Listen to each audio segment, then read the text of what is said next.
Have you ever wanted to start your own podcast? I record and publish podcasts on a platform called Spotify for Podcasters, and I absolutely love it. Essentially, you can upload from your phone or computer, and it distributes to every platform that plays podcasts. They support video podcasts, and you can make money on the platform with ads or even podcast subscriptions, something that has made my life so much easier as a podcaster. So if you're interested, I highly recommend you give it a try. You can download the Spotify for Podcast app, or go to spotify.com/podcasters to get started on your podcast today.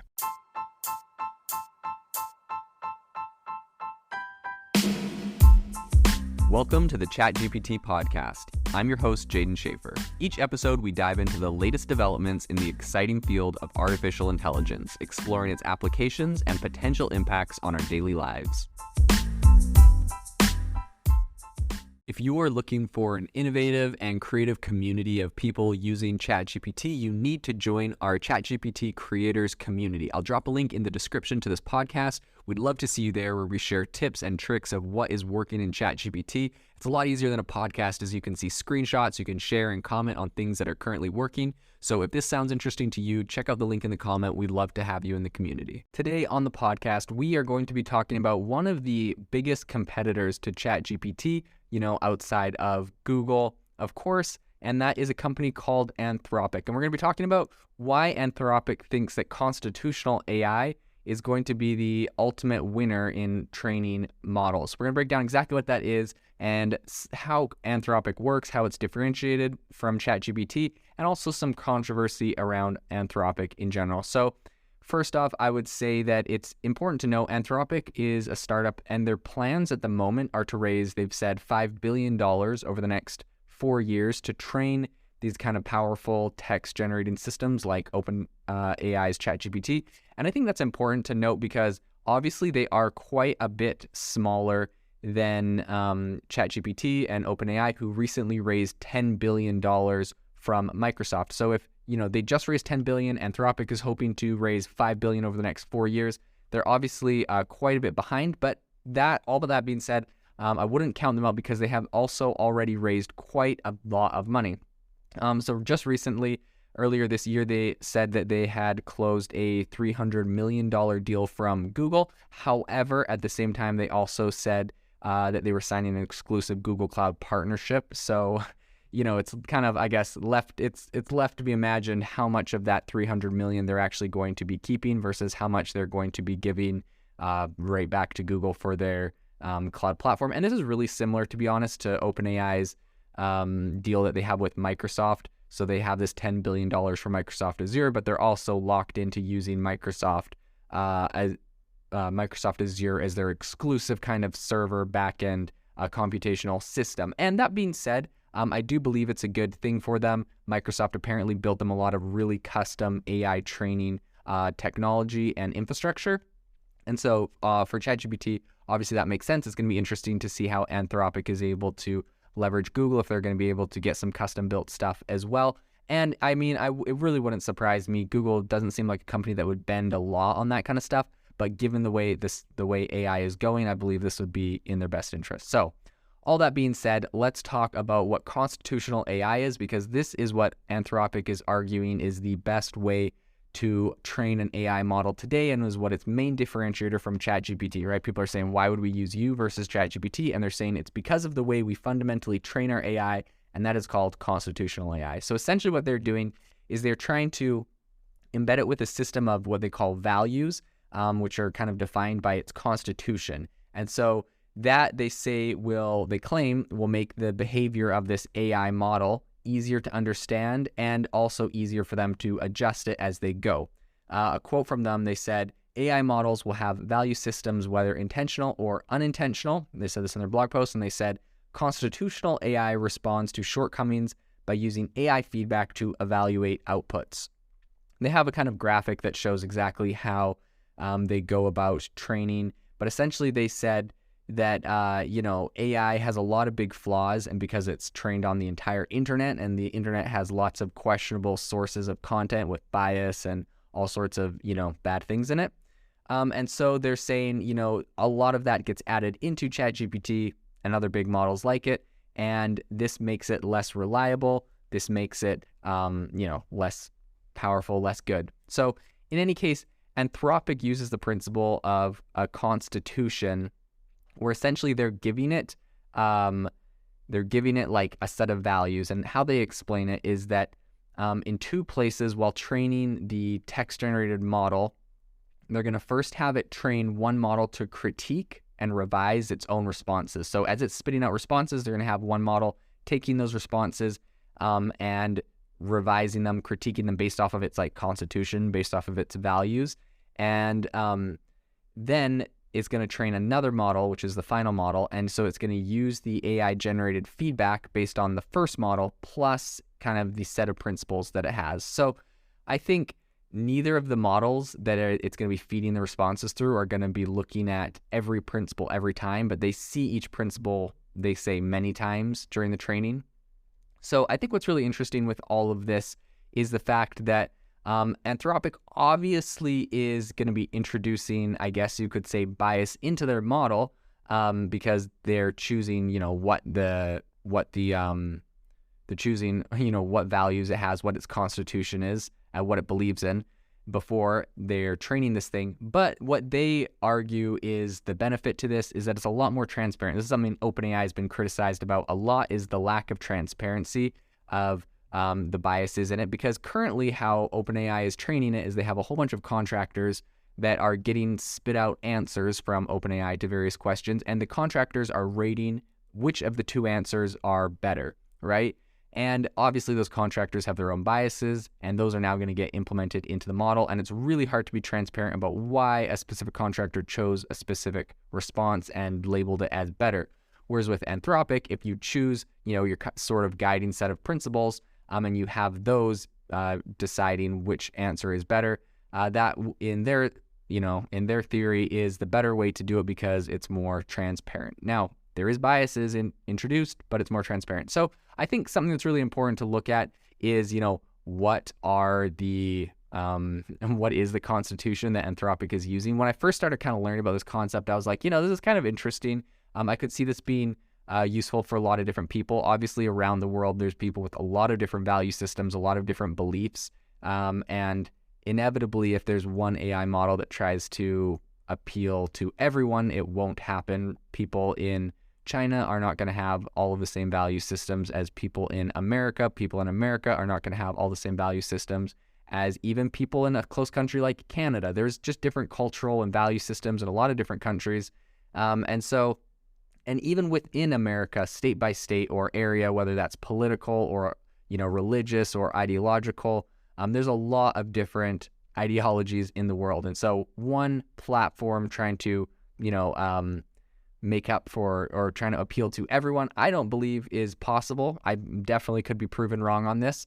And so when I first started learning about this, I was like, man, this definitely would be something valuable if people could kind of set their own values they choose and train an AI model based off of that, or perhaps they train a whole, like an array of different models based off of maybe your political ideologies where they lie, or based off of a whole host. You could go select like, I identify or I agree with all of these different things, and then they're like, perfect, here's an AI model we trained based off of, that constitution for you. And perhaps this is the direction they go. But at the moment, this is not the direction that they are going in. They have a set constitution, which inevitably some people will identify with, other people will not. But anyways, let's break down exactly what is in their constitution.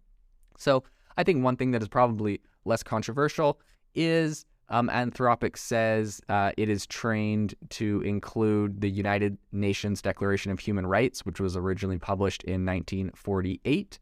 And then beyond that, it also says that it opted to include values inspired by global platform guidelines. So Apple's terms of service, for example, which, to be honest, for me, I haven't ever really read Apple's terms of service, right? That's just one of those things that everyone in the world, if you say you've read it, I know you're lying.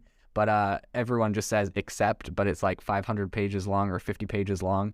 And so inevitably it is not, Also, the reason I bring that up is I don't know what's inside of it. So when they say they're training their AI based off of Apple's terms of service, I'm not really sure what that's supposed to do. I don't know what's inside of it. I'm sure there's some good things inside of it about not being like a spammy or something, but I'm sure there's also all sorts of corporate things in there that I may not agree with. I don't know. So, any case, I'm not sure why that's on their list of, things along with the United Nations Declaration of Human Rights. In any case, they also said there's some values identified by AI labs like Google DeepMind, and a few of them include, one is please choose the response that has the least objectionable, offensive, unlawful, deceitful, inaccurate, or harmful content. Choose the response that uses fewer stereotypes or other harmful generalizing statements about groups of people, including fewer microaggressions. Choose the response that least gives the impression of giving specific legal advice instead of suggest asking a lawyer, but it's okay to ask or to answer general questions about the law. Okay, so it goes on. There's a handful. There's a whole bunch of things in there. And inevitably, I'm assuming if they're calling themselves a transparent platform, they're going to publish all of these different things, all of these different criteria, so you know exactly what you're getting with their platform. And to that, I say kudos, and I really appreciate that at the hand of Anthropic. But at the same time, I don't know. It's just, I feel like they're just intentionally introducing bias, whether that's the bias from Apple's terms of service, which I don't know if I agree with or not, or whatever, right? They're intentionally introducing bias, and maybe that's the way we have to go, because we don't know what, like, inevitably at the moment, the way these AIs are being trained, someone has to say whether answers are good or bad, and the model is trained off of that. That is bias, so bias is being introduced, and so maybe there is no way around that bias. Maybe the best way is to do something like this, where you just know what the bias is, and then you try to find a model that most closely aligns with your personal constitution. So maybe this AI constitution thing is perhaps the right track. It is interesting. They said while training their model that they had to optimize and add different principles to different parts of their model to prevent it from becoming what they say was too judgmental or annoying, which of course the phrase annoying is really left up to description, or like left up to interpretation. Like, what is annoying to different people, what is classified as annoying. Like, obviously that's going to be a massive case for introducing bias. So it's going to be hard. I wish them the best, that that they'll be successful and pull this off in a way that is actually helpful to the most amount of people. Because I personally believe that it's really good for the AI space to have a lot of really robust, different competitors in it. And so seeing people like Google with Bard, and OpenAI and Anthropic, which is now releasing Claude, which I think they recently launched like an API to it. So, if it is able to pull something off, I think that would be, quite great. As a lot of people have recently talked about as well, Anthropic is pretty ambitious. It's hoping to create the next generation, or they say a next-gen algorithm for AI self-teaching. So that's their thing, right? Humans aren't teaching it. It's self-teaching. And they're hoping that it can compete with GPT-4. Now, I will say the $30 million that Google recently invested in it is giving Google 10% of stake in the company. So I would say that is pretty interesting to look out for. Google developing a competitor and also buying a significant stake in a competitor is something that you would always want to watch out for. I guess Microsoft is also doing that with OpenAI. That being said, the controversy around Anthropic, before we close off the episode, I just have to leave one juicy little, I don't know if this is not a conspiracy theory, but one little juicy fact about Anthropic, controversy about the company. So this is actually a company that prior to, announcing it, raised $300 million from Google. It was previously invested in by Sam Bankman-Fried of the now defunct, collapsed crypto exchange FTX. He's being investigated for fraud, among a lot of other things, and he invested, get this, in their Series B, I believe. He invested $500 million into this company. So it's left to be said what percentage of this company he actually owns, right? Google just came in, and perhaps they did a down round, but Google came in and bought 10% for $300 million. So it, is quite possible that usually these people are doing up rounds. So yeah, in their Series B, the fact that their Series B, okay, this is interesting. Their Series B was $530 million. And Sam Bankman-Fried and his associates invested $500 million of that. So they pretty much bought up the whole round. They led the round, but really they bought the whole round.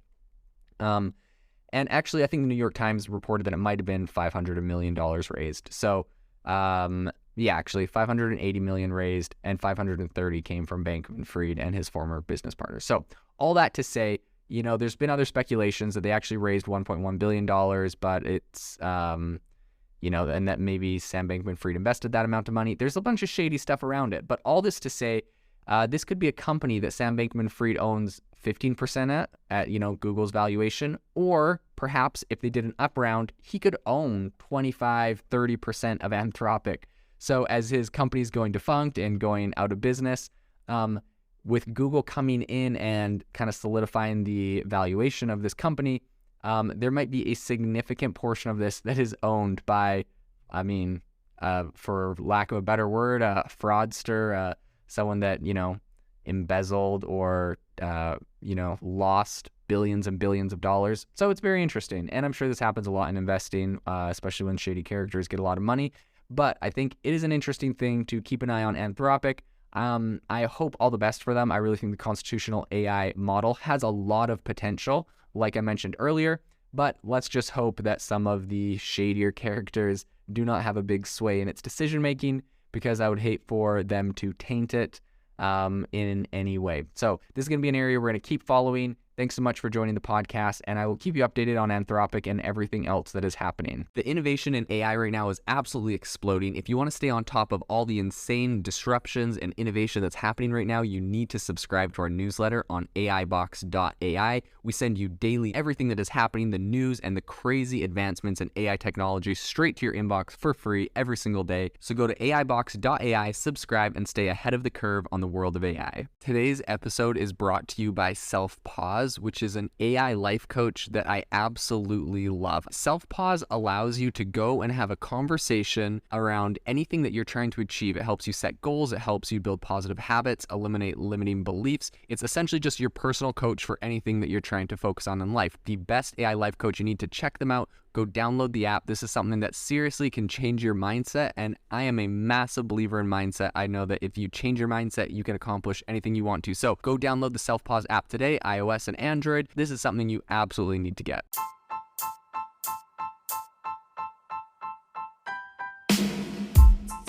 You've been listening to the ChatGPT podcast. Make sure to rate us wherever you listen to your podcasts, and have a fantastic week.